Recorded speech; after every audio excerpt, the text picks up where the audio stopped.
Hello friends, இந்த வீடியோவில் நம்ம ஹெக் கப்ளிங்கோட சில எக்ஸசைஸ் பார்க்க போகிறோம். ஓல்டு கொஷின்ஸ் பார்க்க போகிறோம். போன வீடியோவிலேயே நம்ம ஹெக் கப்ளிங்கை பற்றி இன்ட்ரொடக்ஷன் பார்த்தோம்.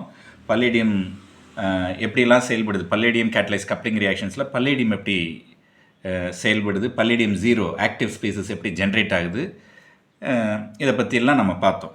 ஸோ இந்த வீடியோவில் ஹெக் கப்ளிங்லேருந்து சில எக்ஸாம்பிள்ஸ் பார்ப்போம். ஸோ இந்த கொஷின் வந்து சிஎஸ்ஐஆர் ஜூன் 2015. பாருங்கள், இண்டோல் இங்கே அயோடின் இருக்குது, இங்கே புரோமின் இருக்குது, பல்லேடியம் போட்டிருக்கோம், லிகான் போட்டிருக்கோம், ஸோ ஒலிஃபின் இருக்குது. ஓகே, அதுக்கடுத்து இங்கே ஒரு ப்ராடக்ட் வருது, அது ஏன்னு வச்சுப்போம். அதுக்கடுத்து ஃபைனல் ப்ராடக்ட் இன்னொரு ஹெக் கப்ளிங் நடக்குது, இன்னொரு ஒலிஃபின் இருக்குது, மறுபடியும் அந்த செகண்ட் கப்ளிங் ரியாக்ஷன் நடக்குது ஏயோட. ஸோ உங்களுக்கு ஒரு ப்ராடக்ட் வருது, அந்த ப்ராடக்ட் தான் இங்கே கேட்டிருக்காங்க. இங்கே பாருங்கள், ஃபஸ்ட்டு புரோமின் இருக்குது, அயோடின் இருக்குது. ஃபஸ்ட்டு கப்ளிங் எங்கே நடக்கும்? இங்கே புரோமின்லையா அயோடின்லையா அப்படின்னா அயோடினில் தான் நடக்கும். ஏன்னா iodine is a better living group than bromine, இல்லையா? ஸோ இது நமக்கு தெரியும். அதனால் இங்கே தான் பல்லேடியம் போய் ரியாக்ட் பண்ணும், அதாவது ஆக்சிடேட்டிவ் அடிஷன் இங்கே தான் நடக்கும்.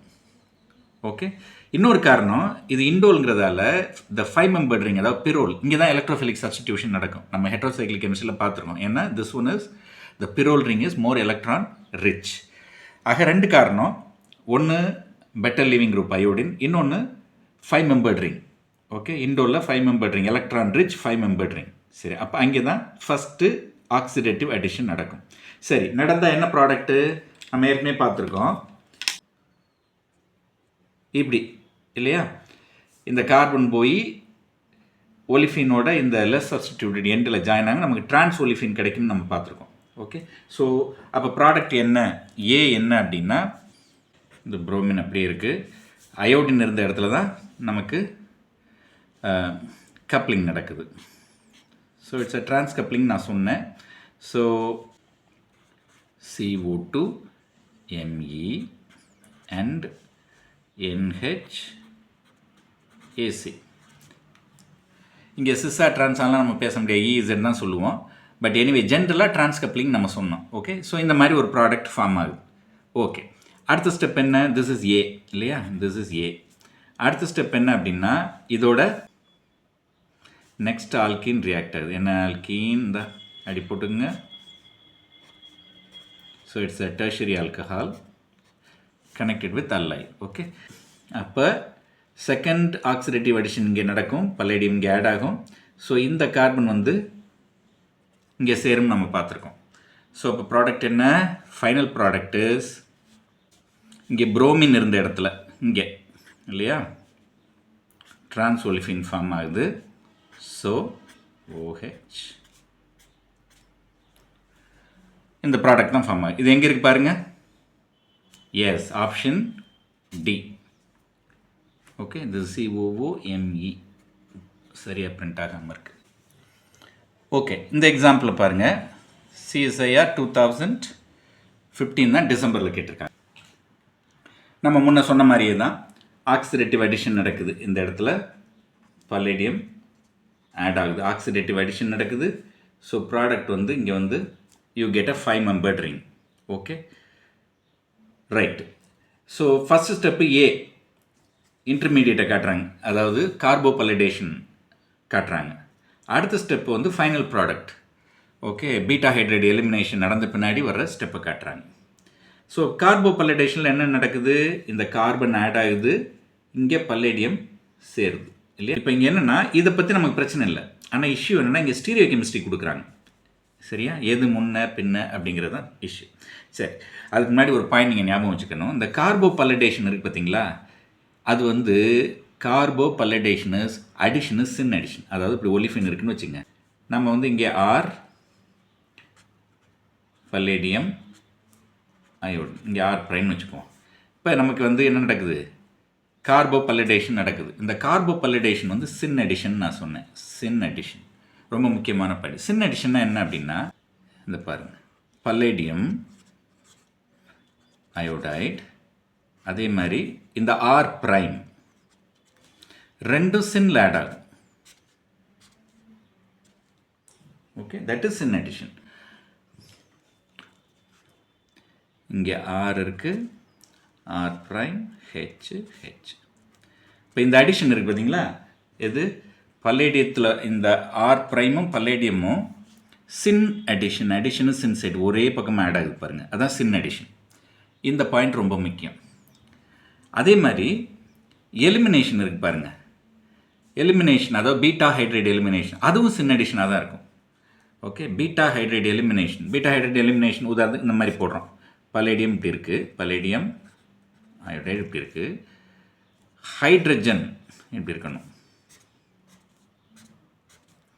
ஓகே, இப்போ இங்கே ஆர் இருக்குது அப்படின்னா, இப்போ ஆர் இருக்குன்னா இங்கே ஒரு ஆர் ப்ரைம் வந்துடுது அப்படின்னா, ஸோ இந்த பீட்டா ஹைட்ரேட் எலிமினேஷன் பாருங்கள், இதுவும் என்னது sin. So this sin elimination, beta hydrate elimination is also sin. Carbopallidation, sin addition. இந்த அடிஷன் வந்து சின் சைடாக இருக்கும். அதே மாதிரி இந்த எலிமினேஷனும் சின் எலிமினேஷனாக இருக்கும், பீட்டா ஹைட்ரேட் எலிமினேஷன். இது ரொம்ப முக்கியமான பாயிண்ட் இந்த ப்ராப்ளத்தை பொறுத்தவரை. சரி, இப்போ பாருங்கள், இப்போ இந்த கார்பன் இந்த பலேடியம் ரெண்டு சின் அடிஷன் சொன்னேன். அதாவது இந்த 6 மெம்பர் ரிங் இருக்குது பார்த்தீங்களா, இதுக்கு பின்பக்கமாக போய் இந்த கார்பன் அடிஷனும் இந்த பலேடியம் அடிஷனும் நடக்குதுன்னு வச்சுங்க. ஐதர் பின்பக்கம் இல்லை முன்பக்கம், ரெண்டுமே முன்பக்கம் வரணும், அல்லது ரெண்டுமே பின்பக்கம் போகணும், அதான் சின் அடிஷன். இப்போ நான் என்ன சொல்கிறேன், ரெண்டுமே பின்பக்கமாக போய் ஆட் ஆகுதுன்னு சொல்கிறேன். அப்படி ஆட் ஆகிற பட்சத்தில் இந்த மெத்தில் இருக்குது பார்த்தீங்களா, இது முன்னாடி வந்துடும். அப்போ தான் ஸ்ட்ரெயின் கம்மியாக இருக்கும். அது ரெண்டு பின்னாடி போகிற பட்சத்தில் இது முன்னாடி வந்துடும். அதாவது இது ரெண்டு ரிங், இந்த 6 மெம்பர் ரிங் இருக்குது பார்த்தீங்களா, அதுக்கு கீழே போகும்னா இந்த மெத்தில் மேலே வந்துடும், அல்லது அது ரெண்டு ரிங்குக்கு மேலே வந்துச்சுன்னா அந்த மெத்தில் கீழே போயிடும். இப்போ நான் என்ன செய்கிறேன், இது ரெண்டு ரிங்குக்கு கீழே போகுதுன்னு நான் வச்சுக்கிறேன். அப்போ ஆட்டோமேட்டிக்காக மெத்தில் மேலே வரும். ஓகே, அப்போது இந்த மாதிரி வரும். ஓகே, இந்த மெத்தில் மேலே வரும்னு சொல்லிட்டேன். இந்த மெத்தில் மேலே வரும்னா இது ரெண்டு, இது கீழே போகுது. கீழே போகுதுன்னா டாட்டட் ஆரோ. அதே மாதிரி இந்த பல்லேடியமும் பின்னாடி போகுது. ஓகே, இந்த சிசி, ஏன்னா இந்த சி அடிஷனும் இந்த பல்லேடியம் அடிஷன் சின்னு சொன்னேன், அது ரெண்டும் டாட்டரில் போடுறேன். அதாவது இந்த 6 மெம்பர் ரிங்குக்கு கீழே. அப்போ அது கீழேன்னா இங்கே இருக்க ஹைட்ரஜன் வந்து இப்படி மேலே இருக்கும், அது டார்க்காக போட்டுக்கணும். ஸோ இதுதான் ஏயாக இருக்கணும். This is A, this is A. அடுத்த ஸ்டெப்பு பி என்னென்ன அப்படின்னா, மறுபடியும் பீட்டா ஹைட்ரேட் எலிமினேஷன் நடக்கணும். சின் எலிமினேஷனுக்கு வாய்ப்பு இல்லை. Beta hydrate elimination is syn elimination. இது பின்னாடி இருக்குது, இந்த ஹைட்ரஜன் முன்னாடி இருக்குது, அப்போ வாய்ப்பு இல்லை. ரெண்டுமே பின்னாடி இருக்கணும், அல்லது ரெண்டுமே முன்னாடி இருக்கணும். அப்போ நான் என்ன செய்கிறேன், இங்கே 2 ஹைட்ரஜன் இருக்குல்ல, அதில் ஒரு ஹைட்ரஜன் பின்னாடி இருக்குது, இன்னொரு ஹைட்ரஜன் முன்னாடி இருக்குல்ல, அப்போ இது வெளில போகிற மாதிரி, இதுதான் வாய்ப்பு. இது போக முடியாது. சின் எலிமினேஷன் இங்கே பாசிபிள் இல்லை, ஆனால் இங்கே பாசிபிள். ஓகே, இப்போ இது வெளில போகுது. So you get the final product. இப்போ பாருங்கள், this is B. A B எங்கே மேட்ச் ஆகுது பாருங்கள். ஏ எங்கே இருக்குது, பி எங்கே இருக்குது. ஏ அதாவது 2 ஹைட்ரஜனும் இது ரெண்டும் முன்னாடி, பல்லேடியம் பின்னாடி, முன்னாடி பல்லேடியம் பின்னாடி. திஸ் அலோன் ஆப்ஷன் ஏ தான் கரெக்ட். பி சரியாக இருக்கா பாருங்கள். எஸ், இது front yes, option A correct. நம்ம இந்த ஆப்ஷன் பிக்கெலாம் வரணுங்கிற அவசியம் இல்லை, இதோடய நிறுத்தி கண்டுபிடிச்சிடலாம். எப்படின்னா இங்கே பாருங்கள், இந்த ஹைட்ரஜனும் மெத்திலும் ஃப்ரண்ட்டு, பல்லேடியம் பேக், அவ்வளோதான். இது 2 ஃப்ரண்ட்டு, இது பேக், அல்ல இது 2 பேக்னா அது ஃப்ரண்ட்டு. இங்கே பாருங்கள், இது 2 ஃப்ரண்ட்டு, அது பேக், இது மேட்ச் ஆகுது. இது 2 ஃப்ரண்ட்டு, ஆனால் இதுவும் ஃப்ரண்ட்டாக இருக்குது, அதனால் இது மேட்ச் ஆகாது. ஓகே, இங்கே பாருங்கள், இது 2 ஃப்ரண்ட்டாக இருக்கணும், அல்லது 2 பேக்காக இருக்கணும். அப்படி இல்லை, இது ஃப்ரண்ட்டு பேக்குன்னு மாறி இருக்கு, அதனால் இதுவும் இல்லை. இங்கே பாருங்கள், இதுவும் ஃப்ரண்ட்டு பேக்கு மாறி இருக்குது. ரெண்டுமே ஃப்ரண்ட்டாக இருக்கணும், அல்லது ரெண்டுமே பேக்காக இருக்கணும். ஆட்டோமேட்டிக்காக இது ஆன்சர். ஸோ இது என்ன நம்ம ஒர்க் அவுட் பண்ண வேண்டியதே இல்லை, இதோடய சொல்லியிருக்கலாம். But still okay, option A and B. Okay, இந்த கொஷினை பாருங்கள். CSIR 2015 December. அதே தான் இன்ட்ராமாலிகுலர் ஹெக் கப்ளிங். ஓகே, உங்கள் ஆன்சர் என்னன்னு ஒர்க் அவுட் பண்ணி சொல்லுங்கள். ஓகே, ஸோ 5 மெம்பர் ரிங் தான் ப்ரிஃபர்னு சொன்னேன். ஸோ 1 2 3 4 5 மெம்பர் ரிங் இப்படி தான் வரும். ஸ்டீரியோ கெமிஸ்ட்ரி பார்த்து இப்போ நான் சொன்ன மாதிரி கார்போபல்லேடேஷன்னா சின் அடிஷன், பீட்டா ஹைட்ரேட் எலிமினேஷன்னா சின் எலிமினேஷன். ஓகே, அதை ஞாபகத்தில் வச்சுங்க. உங்கள் ஆன்சரை காமெண்ட்டில் சொல்லுங்கள். Hope you understand. If you have any queries and comments, please write it in the comment box, and we'll meet in the next video with some other interesting topic. Wish you all the best. Thanks for watching.